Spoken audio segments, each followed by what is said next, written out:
I'm going to read from Genesis 39. Now, Joseph had been taken down to Egypt, and Potiphar, an Egyptian who was one of Pharaoh's officials, actually the captain of the guard, brought him from the Ishmaelites who had taken him there.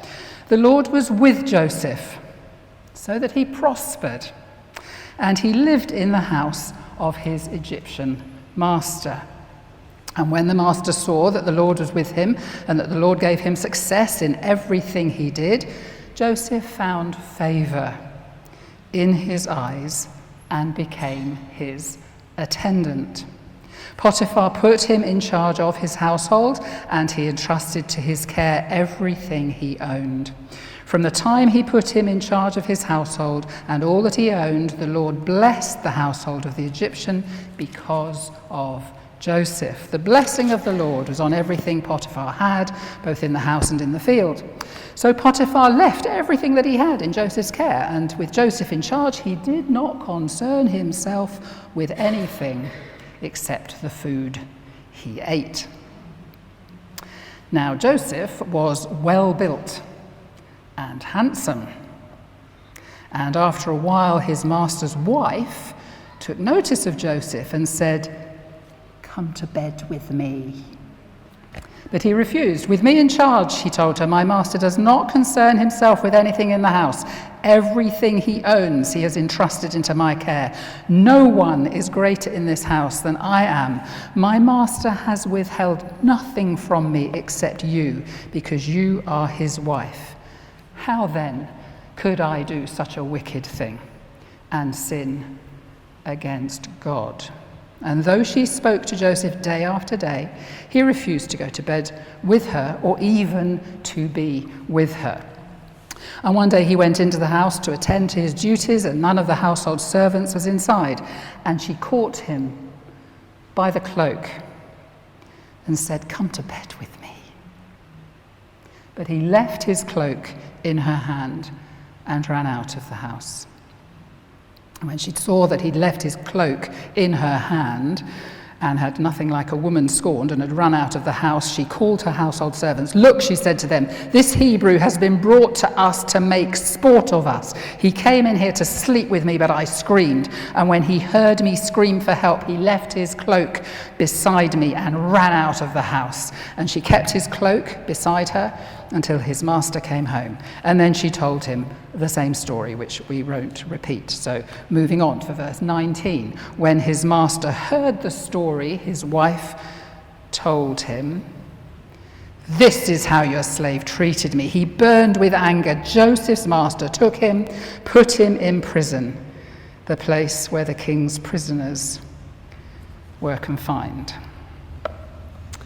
And if this was a Doctor Who episode, you'd now have dun-dun-dun-dun-dun-dun, because you've got to wait till next week to find what's going to happen, or if you don't already know what happens.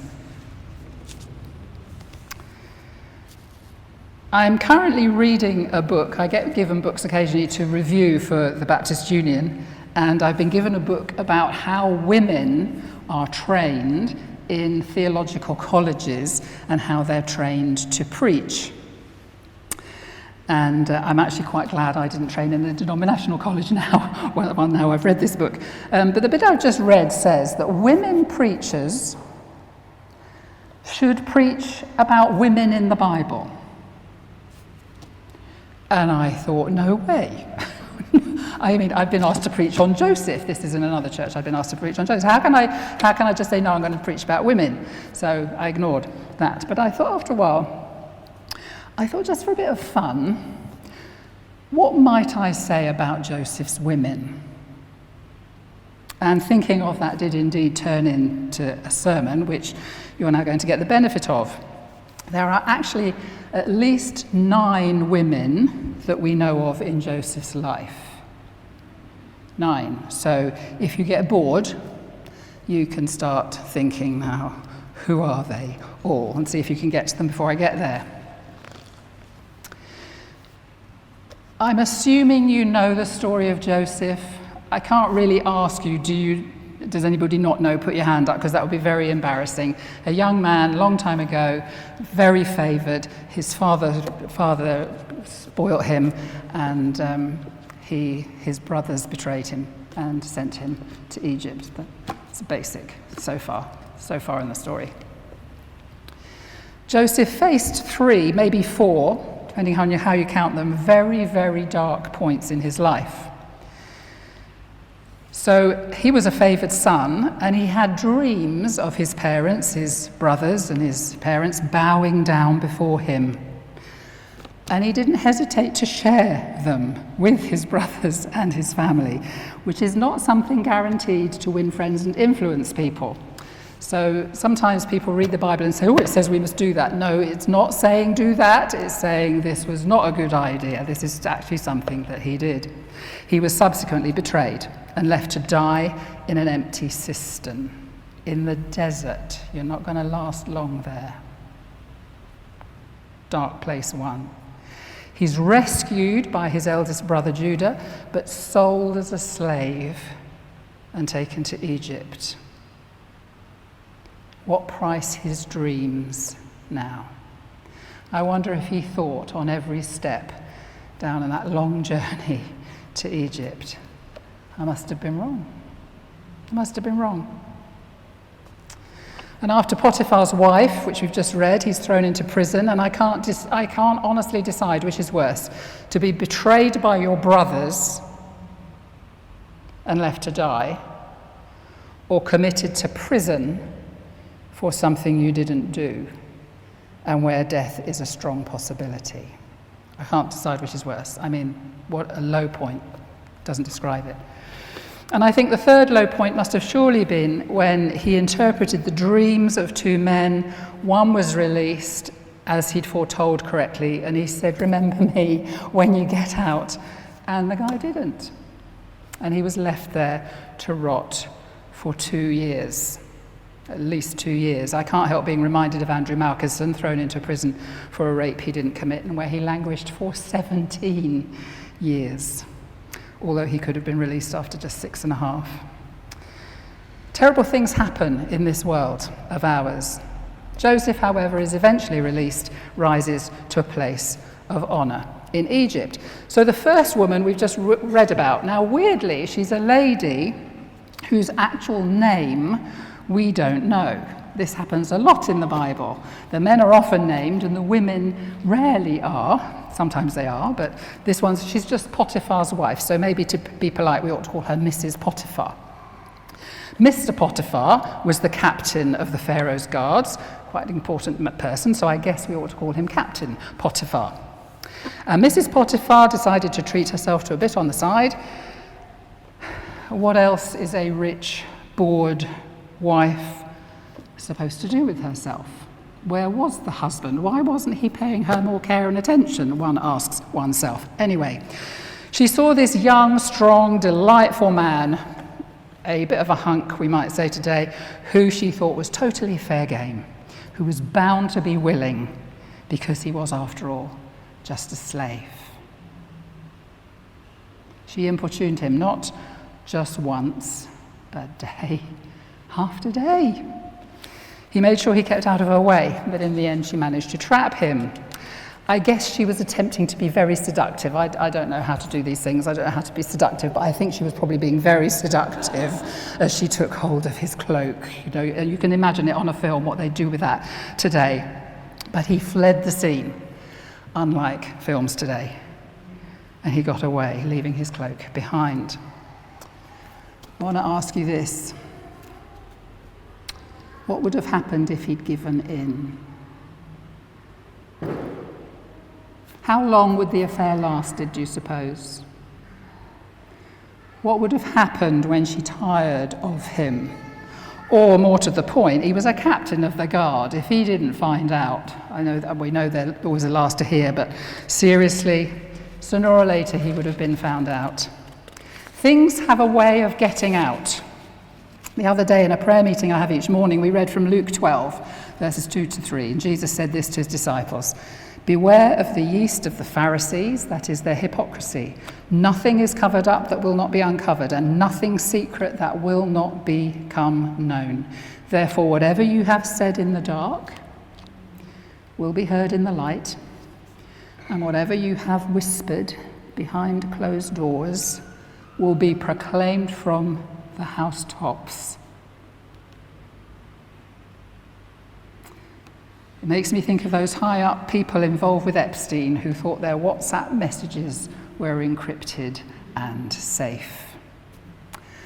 It did occur to me to ask, supposing I ask you to take, every one of you, take your phones now to the back there, and we'll plug them in, and we'll put up here your scrolling history for the world to see. All you'll see is, from me, is things about Joseph and the Old Testament, but are we up for that? Are we okay for us, the whole world, to see? It's all right, we don't need to do that just quite yet. Can we have our viewing history put up there? I used to work with students. For 4 years I worked with students, and the subject of pornography often came up, and this was back in the 80s, not today. And we used to talk about having a friend to be accountable to, and maybe that's even more important today. How about showing someone you trust what you've been accessing on your phone, or talking to your kids about that, or people that you know? Have someone you trust. Do we need to be accountable to someone for what we're looking at? Because it seems to me it's not only the under 15s who are vulnerable and need to be protected from their phones. Anyway, back to Joseph. There are 8 other people in his life. And we can have it. I can see it back there. You can't see it here. When I preached on this at the church that asked me to do Joseph, a woman came up to me afterwards and said, "You've really got to work on your PowerPoint." Well, I've got to get a lot on it here, and I'm afraid I haven't worked on it. And if you can't see it, it doesn't really matter, but just if you like to have visual, here you have it. So, you can't see her name on here, but there is, of course, Joseph's mother, Rachel, who favoured him. So, yes, she is up there. So there's Rachel with the green. So we've got Leah, who had 4, Bilhah, Zilpah 2, Leah had another 2, and then Rachel. I'm sure you know the story of Leah. I'll just say there's actually a sister who's up there, a grandmother, and the grandmother's nurse. So we've now got to 8 people. We'll come to some of them in a minute. Look at the convoluted relationships that abounded while Joseph was growing up. I don't know if you know Leah's story, rejected. Jacob worked for 7 years for Rachel, and then they had the wedding night. And when Jacob woke up in the morning, oh my word, it wasn't Rachel, it was Leah. You kind of think, how did he not notice before? But he didn't, and there was Leah in bed with him.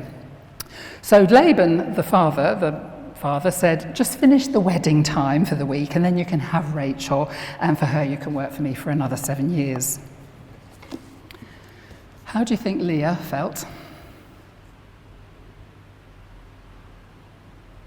She was known as, that we're not sure how the words are translated, the weak one. Maybe she had weak eyes, maybe she had a squint. Not as beautiful as Rachel. And now she's being treated with a particular form of cruelty and rejection by her sister and by her father and by her husband. Joseph was betrayed by his brothers. There's a little story, which I wasn't going to mention, but he's sent by his father to go before the Egypt event, to go and look for his brothers, make sure they're doing okay. And he goes only to Bilhah and Zilpah's sons. There was already a fault line in the family. I'll just say one more thing about Leah. Just notice, we've got some stuff, I've got other stuff here. The numbers there are how big the tribes became in Egypt. So you can see that Judah became the biggest tribe, Manasseh the smallest. But look at Leah's heritage.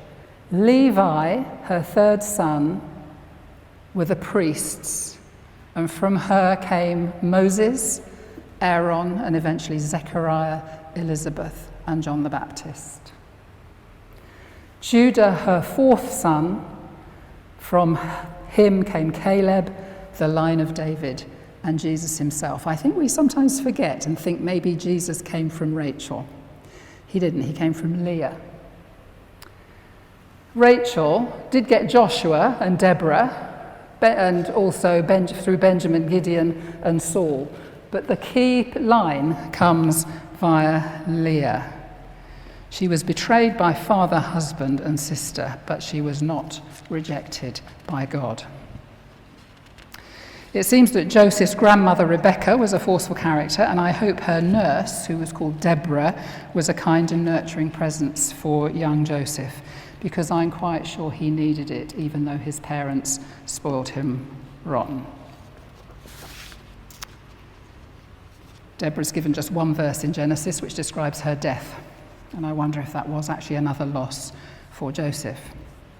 With 10 squabbling older brothers, 4 wives, at least 2 of whom are locked in a jealous scramble for their husband's love, is it any surprise that Joseph, the youngest of 11 siblings at this point, turned inwards and got comfort from boasting about his dreams? I've mentioned the spoiling several times now. I wonder how many here have thought about the dangers of spoiling or having favourites among your children. My own mother's favourite was her firstborn. That was my brother. And I was definitely the spare. She wrote it in her diary, so I do know that's true, and she actually told me it too. It took me a long time to understand and deal with the damage it did to my psyche. It does matter, you know. It does matter. I haven't yet talked about Joseph's sister, Dinah. There she is, another offspring of Leah. It's a squalid little story we have. We assume she was about 15, and Joseph may be about 9 when she's taken by a prince of the region and raped. I won't go into the story here. It's in chapter 34 if you want to read it. It led anyway in an appalling escalation to the rape of a city, with all the males of a city killed, the livestock taken, and the women, and it says this in the Bible, the women and the children treated as prey. A whole city because of the rape of that woman. And it meant Jacob had to get up with his family and move to a safer place. You know what I'm going to say. Too often war escalates into a terrible slaughter. Too often. If you start to read your Bible and you get to some of the stories of slaughter, whole towns and cities and people being destroyed, it's tempting to think what a terrible time it was and what awful people they were. I'm in a Bible study group at the moment looking at Judges, and one woman keeps saying, I don't like the Old Testament. I want to concentrate on the New because it's nasty, the Old Testament. I want to concentrate on the New. And I had to say, think of what happened and what is happening in Israel and what's happened in the last 3 years. What happened on the 7th of October 2023 was a terrible, terrible thing. There's no doubt about that whatsoever. If you can't remember, then ask me afterwards. What happened on the 7th of October was a terrible thing. But how many innocent Gazan women and children have died since? I looked it up yesterday, 75,000, with 60% being women and children. And all I'm saying here is war escalates up. It very rarely escalates down. And I do wish someone would get that over to the presidents of the world. And not just the obvious ones, the presidents in Africa, the presidents in Asia, as well as the obvious ones. So I've mentioned 2 women with contrasting stories. Potiphar's wife, who tried to seduce Joseph, and Dinah, his sister, who was raped and seduced. These are not good female roles for young Joseph, are they? They're really not. But thankfully, also, he was already in Egypt when his brother Judah committed incest, for crying out loud. But I would say again, don't for one moment think that doesn't happen today. In this country, not just in Afghanistan and places like that. So before Joseph's brothers threw him into the pit, note these things. He was taken as a toddler from his childhood home in the middle of the night and taken from all he knew. He was then taken from Shechem after the rape to Bethel. And when he was maybe about 10, so he's still a youngster, his mother died, leaving another squalling baby, Benjamin, who again became the apple of his father's eye. But in Jacob's grief, they moved again. So at least 6 times in his life, he was taken, moved, sold, put in prison, whatever. He had no control, no agency, no ability to stop what was happening. I don't know if you had felt losses like this. I can imagine it would be very rare if you hadn't. I can imagine you have. I've had losses like this at 14. I was just moved without warning. And maybe that's why I see it in these stories. It was a long time before, again, I understood the pain it was to me. I'll ask you this, is it not a miracle Joseph turned out as well as he did? Is it not a miracle? He had no control, no agency, but, and this is, I'm indebted to Google for this statement, he maintained total ownership over his integrity and his character. You may not be able to stop being made redundant or getting cancer or whatever else life throws at you, but we do have a say in how we respond.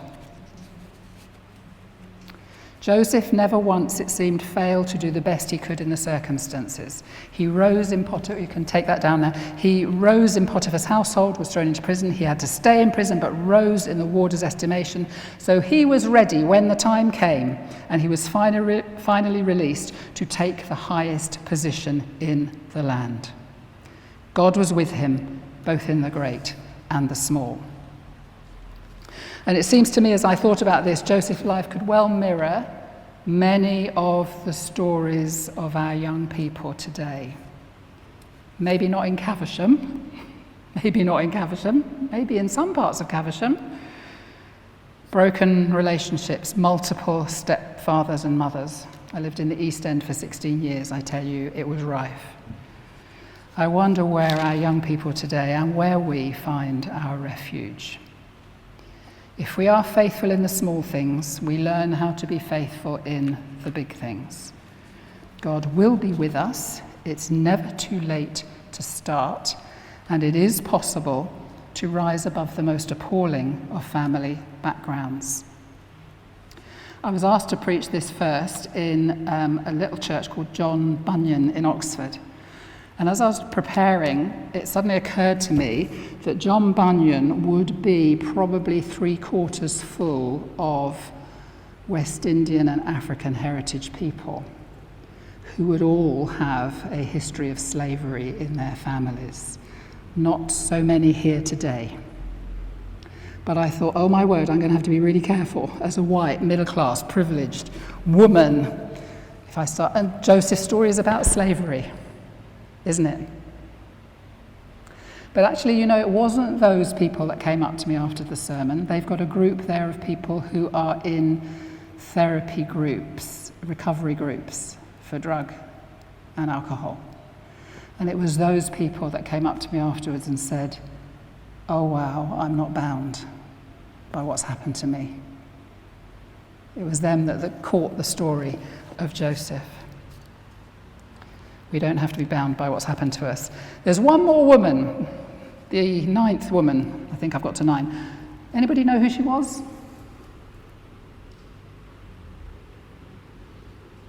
Silence. Well, he had 2 sons. So there must have been another woman. So Joseph had a wife. And she was, well, I'll tell you, Pharaoh gave the daughter of the chief priest of On, whatever that is, to Joseph as a wife. She was the daughter of a priest. And so she was an Egyptian. She was definitely not someone of the Jewish faith, although the Jewish teachers try and say that maybe she became a Jew. I just wonder, this is just a little thing of mine, Solomon gave a load of proverbs, and the theologians say lots of them are very similar to the Egyptian proverbs. So he must have taken them from Egypt. But Solomon had an Egyptian wife too. And I thought, as I was studying that, maybe she brought some of those proverbs over. But isn't it more likely it was this woman, the daughter of a priest, would have known Egyptian proverbs, and down through the years they were handed on.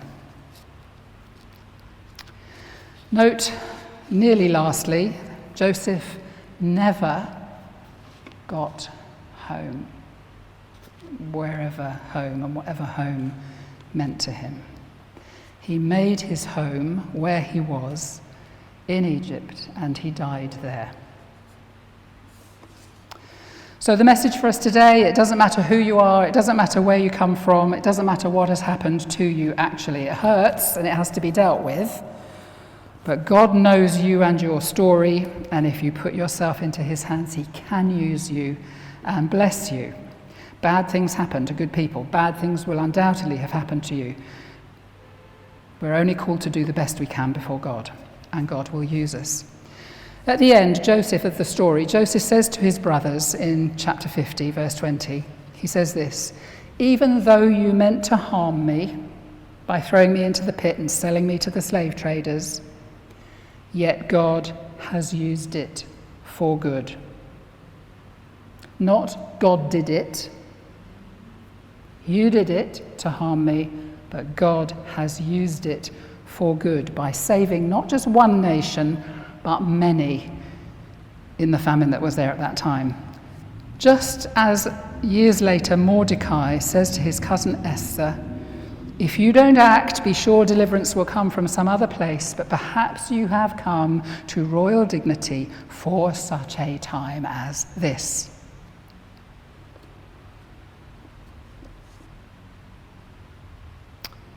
I've been asked to speak on Ruth, actually, at John Bunyan again in a couple of weeks, and looking at the story this week, I noticed in Ruth 4, the elders of the village say to Boaz, "May the Lord make the woman who is coming into your home, may the Lord make Ruth, who is coming into your home, like Rachel and Leah.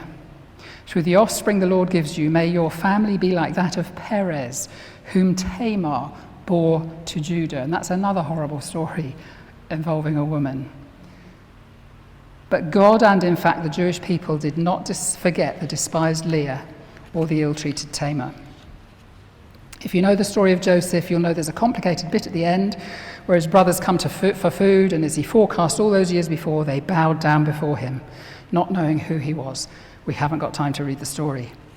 Joseph forces his half-brothers to bring Benjamin, his full brother, back with them, his one real full brother. It seems blood really does count. And it's actually amazing, considering all they did to him, that he didn't summarily have them all executed. He could have done.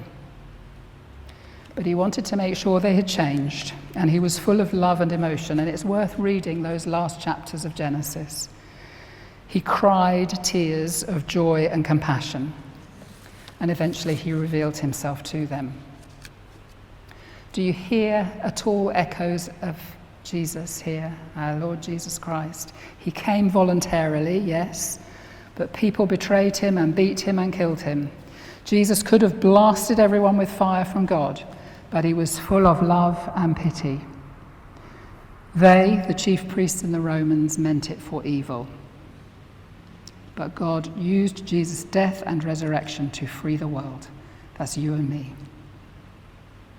Our lives may not be as dramatic or high-powered as Joseph and Esther and the rest, but I am quite sure that each one of us, each of you sitting here today, each of you is here now for such a time as this, as you look for a new pastor, as you serve the people. You are here for a reason and a purpose.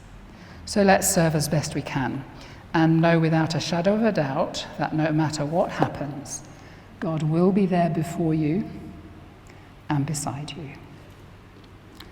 May God bless to us his word.